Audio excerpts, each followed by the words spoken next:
My dear colleagues, today I wish to address an urgent public health issue that is silently but steadily affecting the Filipino people. Ang pagtaas ng kaso ng chronic kidney disease. Ito po ang bato na gusto ko pong ipaaresto. Ang bato sa kidney. Pero kidding aside, Madam President, an estimated 13 million Filipinos are diagnosed with various stages of chronic kidney disease or CKD. This makes up for 11.2% of the Philippine population. Ibig sabihin, sa bawat 10 tao dito sa plenaryo, may isang may CKD, unfortunately. According to the Philippine Society of Nephrology, every hour, kada oras, may isang Pilipino na nagkakaroon ng chronic renal failure. At kung dati pang senior citizen lang ang sakit na ito, ngayon, 57.44% of kidney disease patients ay nasa 20 to 59 years old.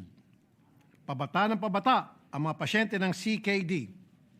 Hospitals across the country are reporting new cases among children and teenagers, some as young as 4 years old, who are already grappling with the realities of kidney failure. In fact, I have come face to face with these young CKD patients. At nakita ko po ang lungkot sa kanilang mga mata dahil alam nilang habang buhay na nila ito kakaharapin. Itong si Mariano Trias ay na-diagnose nung siya ay 30 taong gulang pa lang. Si Ron Ryan Jacinto na-diagnose naman nung 16 years old pa lamang siya. At 6 na taon nang nagda-dialysis. At si RG Sibulan, 4 years old pa lang nang ma-diagnose at halos 10 taon nang nagda-dialysis dahil sa stage 5 ng CKD. I invite you to watch this short video.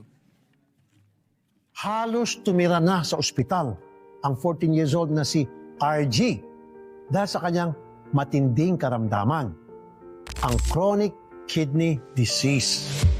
Ang kanyang kalbaryo nagsimula sa murang edad na 4 na taong gulang pa lamang. Talaga sumasagay sa isip pag sumuko. Gusto ko masaya lagi. Masaya lahat. Ayoko na makita si mama umiyak eh. Lagi na sa isip ko si mama pagod na. Galing trabaho, walang tulog. Tapos pupunta na kami ng ospital. Pagdating dun, wala nang pahinga. 7 taon na po ako ngayon dito. Makita si mama umiyak eh. Lagi na sa isip ko si mama pagod na. Galing trabaho, walang tulog. Tapos pupunta na kami ng ospital. Pagdating dun, wala nang pahinga. 7 taon na po ako ngayon dinadialysis eh. 30 years old po ako nung nag-umpisang dialysis eh. Wala po akong bisyo, alak, sigarilyo, wala po ako niyan. Ang naging pinaka-addict ko lang po, maghanap buhay araw-araw. Sa hanap buhay ko araw-araw, kaya lang po yung nagawa kong inumin ba pag nabiyahe ng tricycle, yung energy drink, yung po ang sumira sa akin. 2 months lang po niya sinira yung kidney ko. Bumigay na agad. Stage 5 na ang chronic kidney disease ni Ron Ryan. Nung in-abdomen ultrasound po ako, nakita po maliliit po yung kidneys ko. Yung isa pong kidney ko parang durog-durog. Yung isa po maliit, pang 2 years old po yung size niya. Sa nag-research na po ako sa sakit ko. Tas yun po, na ko na lifetime na po talaga yung dialysis ko po. Pag nakakaramdam po ako ng hirap, sakit po sa dialysis, pag kunyari nakasalang po ako at ako lang po mag-isa, na minsan tatalokbong na lang po ako ng kumot pag nakasalang na po ako. Tapos mag-iisip-isip ako, minsan lagi akong sinasabi, ba't ako pa yung nabigyan ng ganito?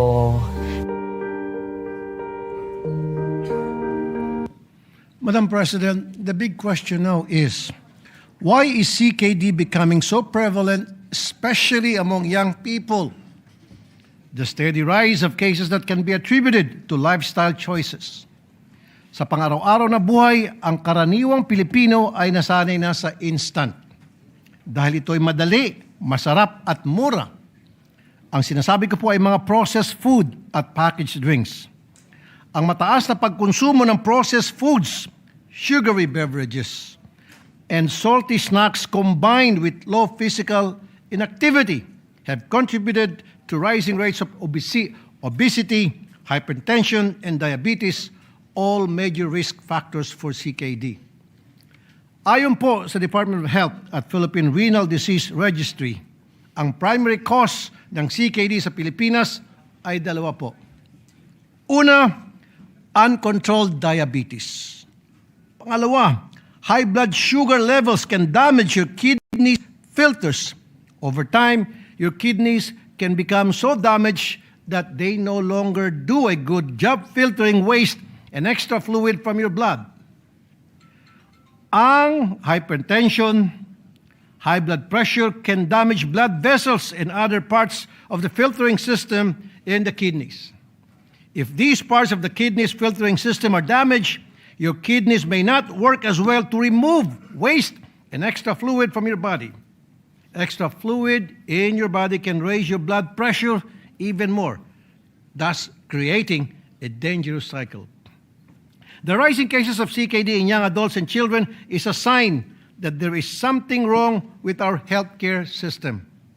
Madam President, the Philippines ranks among the countries with the highest rates of CKD in Southeast Asia, while countries like Singapore and Thailand have also seen increases. The rise in the Philippines is particularly steep. This can be attributed to a combination of limited access to preventive health care, greater exposure to risk factors, and lower awareness among the general public. The primary problem is in the lack of programs for early detection of CKD. Madam President, CKD often shows no symptoms in its early stages. That is why early detection is crucial, because when identified early, CKD can often be managed with medication and lifestyle changes. Simple routine tests sana, such as checking blood pressure, blood sugar, and urine for protein, can catch kidney disease before it progresses. Unfortunately, dito sa Pilipinas, 1 out of 3 CKD patients are already in stages 3 to 5. At sa stage na ito, the cost of managing the disease is 11 times more than managing it in its early stage. From 44,000 pesos to mataas hanggang 116,000 pesos for non-diabetic patients, and from 46,000 pesos to 120,000 pesos for diabetic patients. That is why we must focus on education, regular screening in schools and communities, and promoting healthy habits from a young age. With this, I propose that we explore measures that could address this health concern. Let us provide our people with programs for early detection, essential diagnostics procedures such as the urine albumin to creatinine ratio test remain inaccessible to many patients because they are not covered by PhilHealth, and they cost around 1,500 pesos to 3,500 pesos per test. I filed Senate Bill number 2123, ang Accessible Kidney Care Act, which will provide free kidney health screening in barangay health centers and super health centers to make screening more accessible to the public. Other preventive measure that we could put in place is the improvement in the daily nutrition habit of our people. I filed Senate Bill 1668, or the Health Rating Label Act. The measure will provide a system that measures the overall nutrition profile of packaged food and beverage products from 1 as the least nutritious to 5 as the most nutritious. The rating system is calculated based on a product's calorie, saturated fat, sodium, sugar, and fiber content. Several countries have implemented these measures, and major food and beverage manufacturers have complied. The manufacturers either put the warning label or simply reduce the sugar or sodium content to avoid having their products marked as unhealthy, and as a result, turn off their consumers.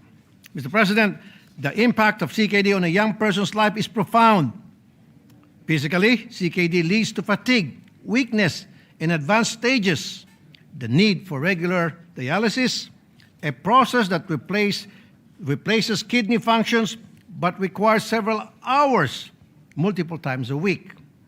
This can interrupt schooling, work, and social life. panghabang buhay po ang sakit na CKD, which is why, beyond the physical toll, CKD also brings emotional and social challenges. Families are affected too, facing high medical costs and the emotional weight of supporting a loved one through this chronic disease. As advocates for our people's health, Madam President, let us remember that the fight against CKD is not just the responsibility of doctors and hospitals, it is a challenge for all of us. But the good news is, madami pong solusyon or prevention na mas mura kesa sa pagpapagamot ng CKD. I hope for the support of my dear colleagues, and I know whoever would chair the Committee on Health, may kita nilang halagaan ng mga panukalang ito. Maraming salamat po, Madam President, my dear colleagues. Good evening. Thank you, Senator Raffy Tulfo.